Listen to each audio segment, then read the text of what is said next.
Dear RATV Inspiring Stories.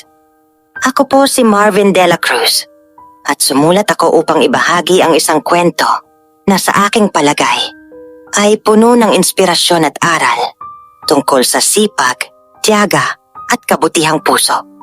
Sa isang maliit na barangay, may dalawang magkapatid na bata, Ella at Nico. Araw-araw silang napapadaan sa isang grocery store at palaging humihingi ng mga karton.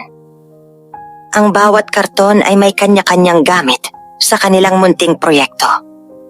Para sa maliit na bookshelf, para sa kanilang mga laruan, o para sa isang maliit na kutsyon na gawa sa karton na pinaghahati-hatian nila sa kanilang kubo.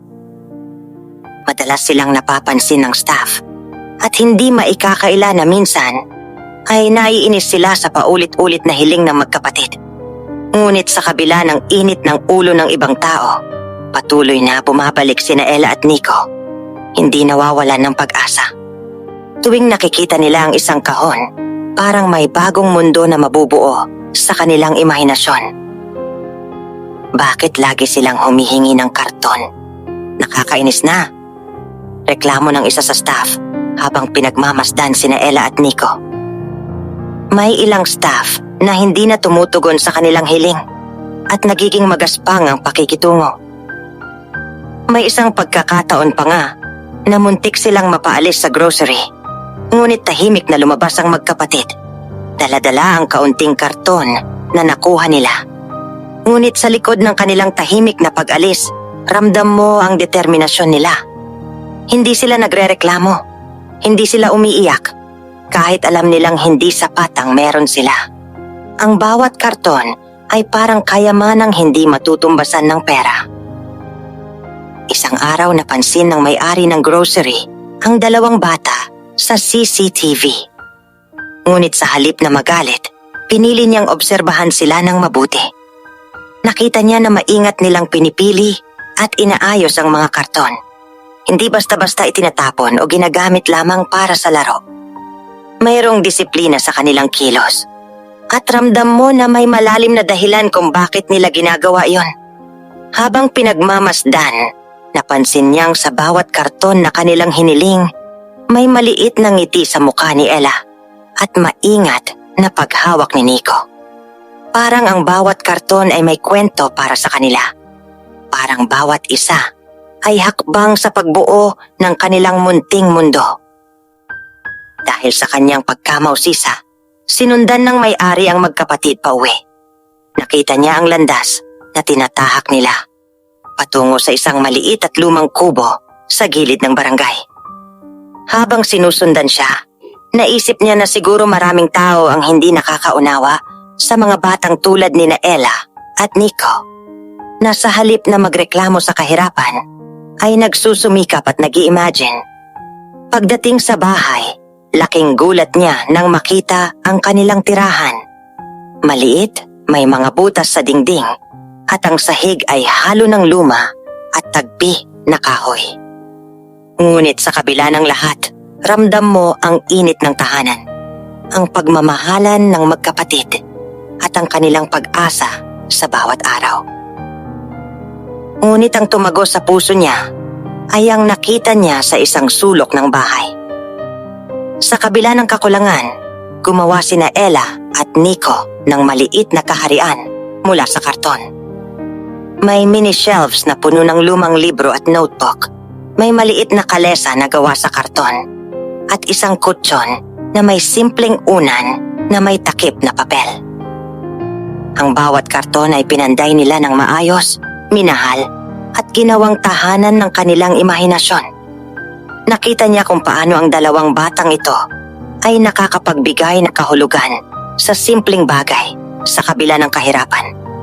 Dito naunawaan ng may-ari ng grocery na hindi basta-basta humihingi ang mga bata.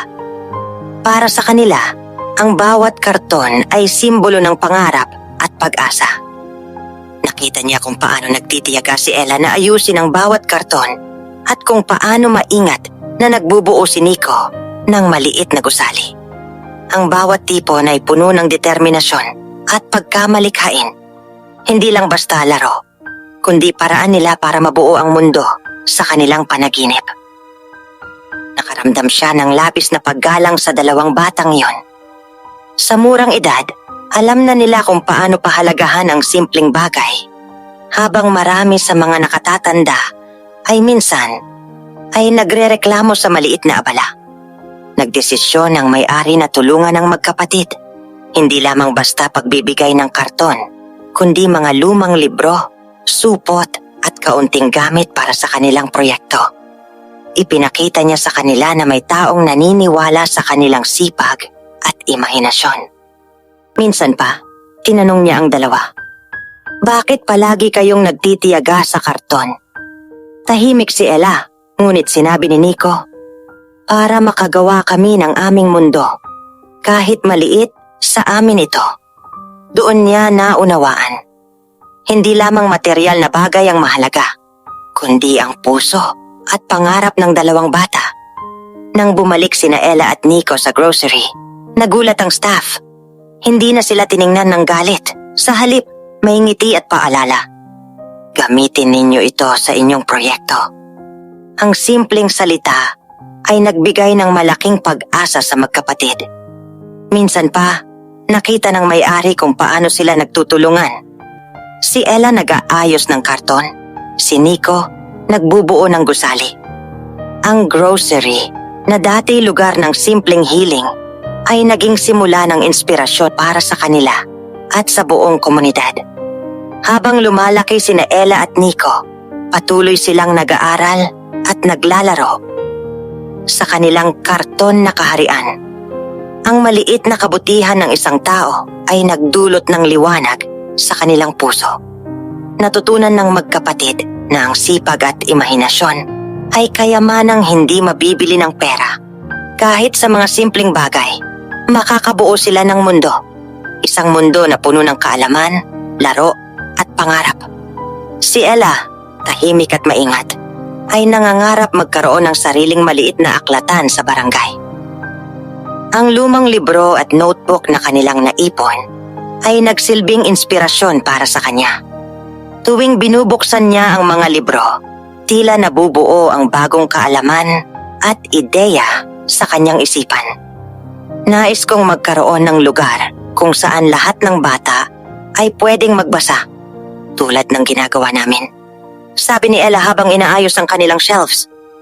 Si Nico naman, mas aktibo at malikhain, ay nangangarap makagawa ng mga proyekto mula sa karton, mga gusali, sasakyan, at kahit simpleng laruan na pwedeng gamitin ng mga bata sa barangay. Bawat gabi, iniisip niya kung paano pa mapapalawak ang kanilang mini kaharian. Sa kanyang puso, alam niya na kahit simple lang ang simula, maaari itong maging malaking bagay sa hinaharap. Isang araw, napansin ng ibang bata at magulang ang mga proyekto ni Ella at Nico. Namangha sila sa sipag, tiyaga, at malikhaing paggamit ng karton. Unti-unti, nagkaroon ng interes ang iba at may ilan pa na nag-alok ng tulong. Lumang libro, karton at iba pang kagamitan. Nagsimula silang tumulong hindi para sa sariling kapakinabangan, kundi dahil nakita nila ang sinseridad at sipag ng dalawang batang iyon. Ang maliit na inspirasyon ay nagsimulang kumalat sa buong barangay.